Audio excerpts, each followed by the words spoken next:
आज काफ़ी सालों के बाद मायके में खुशी भरा दिन आया था और सभी बहुत ज़्यादा खुश थे और खुशी के साथ कुछ गम भी याद आ गए। तो सभी बहुत ही इमोशनल भी हो गए थे क्योंकि डैडी जी की बहुत याद आ रही थी। तो आज भाभी की डिलीवरी हुई थी और घर में आया था एक नन्हा सा मेहमान। तो भगवान करे कि अब किसी की भी नज़र ना लगे हमारी खुशियों को, क्योंकि हमने बहुत बहुत ज़्यादा पेनफुल टाइम काटा है और 3-4 साल तो बहुत ही बुरे निकले हमारे।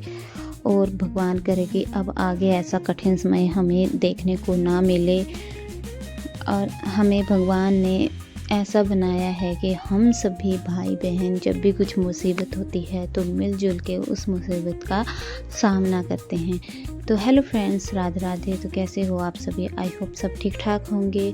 तो आज 4 बजे के करीब मम्मी का फ़ोन आया था और मम्मी ने बोला कि भाभी को डिलीवरी पेन स्टार्ट हो गई हैं। तो जैसे ही फ़ोन आया था हम उठ गए थे सुबह सुबह ही और फिर उसके बाद हमने खाना वगैरह बनाया, पैकिंग करी खाने वगैरह की और फिर निकल गए हम धर्मशाला से पालमपुर की ओर। और रास्ता इतना लंबा लग रहा था आज की कटने का नाम ही नहीं ले रहा था। जब भी हमें कहीं जल्दी होती है तो हमें रास्ता बहुत ही लंबा लगता है, वैसे ही आज हमारे साथ हो रहा था और बहुत डर भी लग रहा था कि पता नहीं क्या होगा। बस बहुत बड़ी जिम्मेवारी थी हमारे ऊपर, जो कि आज उस जिम्मेवारी को हमने बखूबी निभाया। और मेरी बड़ी बहन मम्मी और भाभी के साथ साथ सुबह से ही थी और अब हम पहुंच गए थे हॉस्पिटल। और ये है मेरी बड़ी बहन जो कि इनके साथ सुबह से ही थी। और